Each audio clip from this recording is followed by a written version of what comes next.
Find the life you desire. My name is Amy Ballantyne. Welcome to Power to the People Pleasers. I'm so excited to have you join me for this first episode of 2024.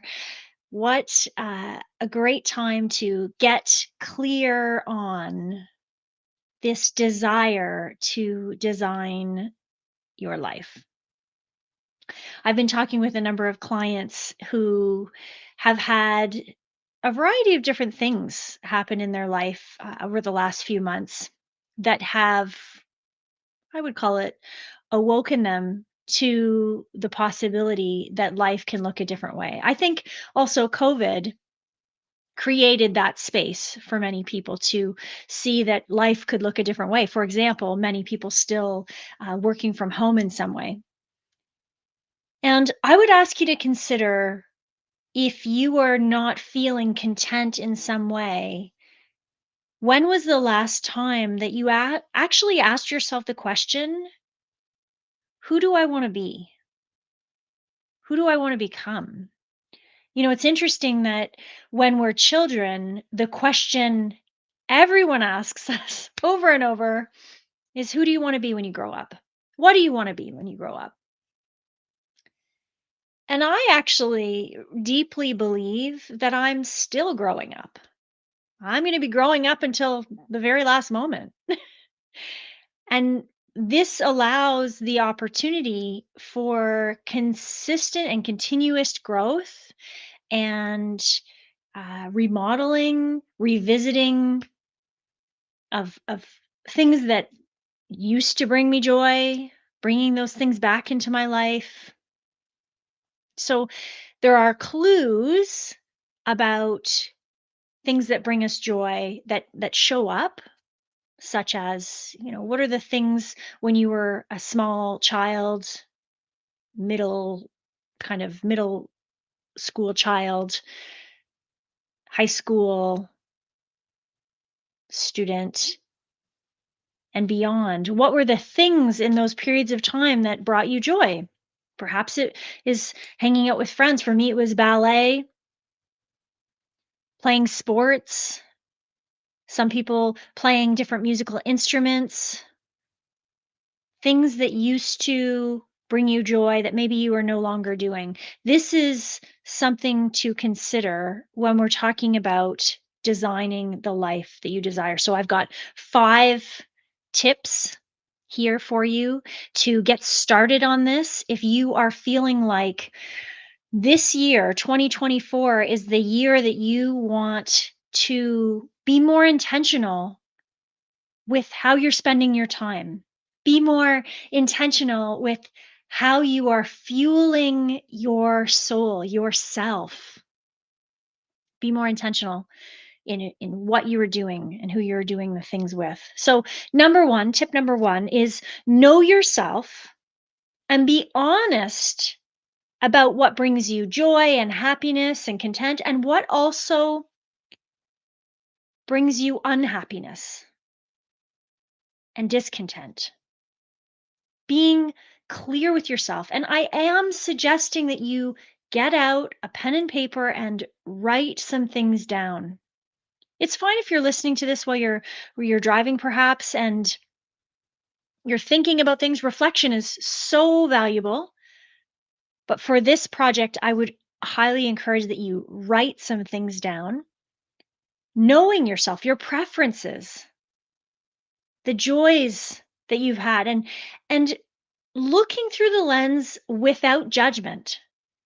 Not saying, well, I used to do this. I used to go to the gym all the time and I don't know why I stopped. We don't need to go there. The only part of this plan is to gain clarity about the things that either bring you joy, peace, contentment, happiness, or the things that do not. And maybe it's being in meetings back to back to back every day, all day, not taking the opportunity to have lunch breaks, perhaps. So, what are the things you don't enjoy? What are the things you do enjoy? Getting really clear, being truthful with yourself, and mindfully watching The language you use either in your reflection in your head or out loud or on paper around what you think you should be doing or what you would believe you have to be doing.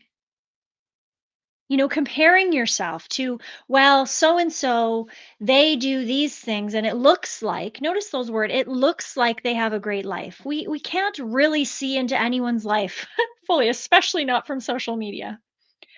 So, noticing when you're saying those words of should or have to or I need to, getting the opportunity to shift that perspective to what do you want to do? What do you get to do in these next 5, 10, 15, 20, 30, 40 years of your life, whatever span we're really at? How do you want to invest this time so you feel more joyful, more calm, more content? Being truthful about what isn't working for you. This some experts talk about waking up at 5:30 in the morning, really dominating your day, starting the day with that early rise. And if that works for you, that is awesome. I am celebrating you. I am still recovering from all the years of no sleep with 3 children, and I am now just starting to feel the ability and the interest, both of those things, in wanting to wake up a bit earlier. But I'm not shoulding myself. I'm not going to force myself into a should moment because someone says that this is what is worked for them. Well, that's wonderful, right? We're all different. I invite you to tune into what works for you and be truthful about what works for you and what doesn't work for you. And if waking up at 5:30 in the morning is going to burn you out because for whatever reason you're not able to go to bed or you're not choosing to go to bed, you're not making that happen early enough to offset the 5:30, this will lead to burnout. It is 100% what happened to me a number of years ago. And so I am getting more clear on just because someone says that it worked for them. Certainly, if you feel called and inclined to give these kinds of things a try, give it a try. See if try it on for yourself, and if it doesn't fit, throw it out, just like I have. So, number 2 is setting clear goals and visualizing. Now, visualizing the ideal life. I would actually invite you to visualize the ideal life first. So, what does your morning look like in the ideal life? What does the first part of your day, your lunchtime routine, your afternoon routine, after work routine, dinner time routine, after dinner routine, bedtime routine? Notice I'm kind of chunking things out, and this doesn't mean that every night looks the same. Perhaps after dinner certainly doesn't for us in our house, but the bedtime routine might look fairly standard, fairly routine, but it's chunking those parts of your day down to get clear on if you could choose an ideal life, what would the things be that you would do with your time?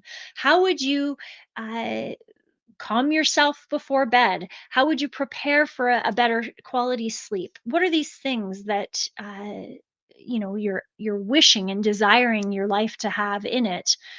And getting clear on that, visualizing it in your mind first, seeing those things, and then setting clear goals. I mean, we hear this all the time, especially at the beginning of the year. Set clear goals, the SMART goals, right? I would invite you to make them even more mini, to really drill down these goals to be small things that you are going to be 90% certain that you are able to accomplish today, this week. Small, small, small, small. And I know that sometimes goals take longer to achieve. I'm inviting you to break down to some smaller goals so you have some wins today. And then you have some wins tomorrow, focusing on the wins, focusing on moving the needle slowly but steadily, right? The tortoise wins the race. So thinking that through in terms of Writing down a clear plan for how you're going to get to these things with accountability. This becomes your roadmap, my friends. And I talk a lot about how the coach is like a GPS. This is one of the things that I love to support people on is having the goal and getting very specific and clear on what are the small or mini goals that are going to help them get to that bigger goal that they might have. Number 3 is embracing mindfulness and continuous learning. So, being present with yourself enough to notice when you are feeling happy, content, calm, peaceful, joyful. Being present enough to notice. And one of the exercises that I do all the time is asking my clients, what are they celebrating? If that was the only takeaway from this podcast that you did was to begin asking yourself, what would I celebrate today about myself and how I showed up in the world, how I lived my life today? What would I celebrate? If you were to practice only one thing, that would be, in my opinion, the most powerful thing for you to begin doing in 2024. The difference that I've seen in my clients who really embrace this, and yes, they know I'm going to ask them this question every single call, but it becomes easier and easier and easier to see those moments because they are preparing, they're thinking about, they're reflecting on what has been worth celebrating.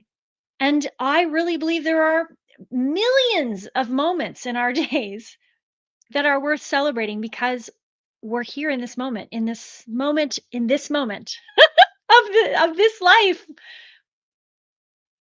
right? I don't know the stat on how many people die every second or every minute, but I'm sure it's a lot. And we are here in this moment. So I'm celebrating you. I hope you're celebrating you for listening to this podcast, using your time to help grow yourself, to reflect on designing the life you desire, because I deeply believe you get the opportunity to do this, and being present enough to witness these moments of calm, saying, yeah, today I'm going to celebrate that I took 5 minutes to drink my coffee. If you drink coffee, I don't, but you took 5 minutes to drink your coffee and you did some breathing and you were visualizing the life that you want. Awesome. What a great celebration. And maybe another one is that you had a shower. Awesome. Now, some people would say, well, I should have a shower. I have to have a shower. I need to have a shower. Okay, all those things may be true, but you also got to have a shower today. You're here and you were present. And maybe as you were scrubbing the soap and smelling the beautiful scent of the soap or whatever, and noticing how your skin felt, and that you had a time to just be present with your body. Let's celebrate that, right? So there are many, many things that we can celebrate, helping us to be mindful and present in our day and to recognize where those great moments are that are happening for us. And then, of course, focusing on learning. So, what is the thing that you learned today? And some people, I mean, I know we ask kids this all the time, but I challenge you to ask yourself this. What are you learning today? What am I learning today? I'm going to take a moment here. What am I learning today? I am learning today that this is my, I'm learning today that my throat was a little bit tickly. And I have a number of different wellness protocols that I use when I could tell that I'm getting sick or the kids are getting sick. And so I am nipping this right in the bud. And I believe that my learning today is if I'm going to ask my children to take a certain thing, like today I had honey with garlic and hot water, because I'm like, yes, this is helpful. If I'm going to ask them to do this, then I should, ooh, listen to that word. I did it to myself. Then I get to try it for myself first. And so that's my learning today. Being mindful of if I'm asking them to do something that I also have that opportunity to do that first or for myself as well when I'm having that. You might hear it in my throat as well. So That's number 3. Number 4 is establishing commitments and an action plan, being really clear on the plan. So, in a coaching call I had recently with someone, she said, "Well, I'm going to hope I get this thing done." And I said, "Okay, let's just take a pause here. I'm all about hope." Okay. But when it comes to goals and actions, hoping is not useful here. So, really breaking it down to what are you actually committing to doing? When are you committing to doing it by? And how certain are you that that's going to happen? Otherwise, if you're not like close to 100% certain, then let's modify the goal so that you actually hit the target, right? And being clear about where you are saying yes to things and where you are saying no to things. With a different client, I worked on um, gaining clarity around their values. I really believe that exercise can be super powerful when we are aiming to create boundaries, because when we know our values, values are like a filter that we run our decision making through. Why we are going to say yes and no, not because we should, we have to, we need to. Those are not values, but because it's in alignment with what is most important to us. And sometimes that means saying no to really great things because of timing, because it's not in alignment for you at that moment. And that's okay. But when you're clear on what your values are, I believe it's easier to create those boundaries. Maybe that's another podcast. So, we do want to break down our goals into small habits and tasks and have true commitment with accountability. I think that's why so many of my coaching clients enjoy when I call them out on things, because I don't just let them off the hook on the, well, I hope I'm going to get this done. That's not going to be helpful for them at all. And if you're saying that to yourself, well, I hope I'm going to get this done, or I hope I'm going to be better in my wellness this year, that is not a strategy. Hoping is not a strategy. We can have that positive vibe and energy, but uh, actually having a commitment with accountability is key. And number 5, embracing failure as part of the process. Failure is not a stop sign or even a yield sign. Okay? Failure is not a stop sign. These moments are so important to help us learn, grow, and gain clarity. I had this conversation with a different client recently, and she was talking about not wanting to ever fail at work. And I said, "Whoa, that is an extremely pressure-filled statement for your human. Extremely filled with pressure. Is it realistic to never have failure? No, it's not realistic, right? So how can you set yourself up for success to be in a state of embracing failure as part of the process, embracing failure as part of the teaching, the learning, the growth, the clarity, to help you figure out, okay, there is a failure here. What am I learning? What does this teach me about who I want to be, who I want to be around, the time I'm spending doing things? There is so much that we can learn from these moments of failure. My friends, I want to thank you so much for listening and considering if it's time to design the life that you desire. And if you're feeling called to take some of these steps, designing our life is a conscious, ongoing, and intentional process. Super intentional with focus. And I want to invite you, in the link in the show notes, I will drop an opportunity for you to receive the first phase of my free life design toolkit. So you'll receive the first phase of it for free, and you can click that link below to get started on this journey of designing your life, making 2024 a super intentional experience to move yourself towards more calm, more joy, more peace, for an awesome year. Thank you so much for tuning in yet again to Power to the People Pleasers. Stay tuned for the next episode coming soon. Have a great day.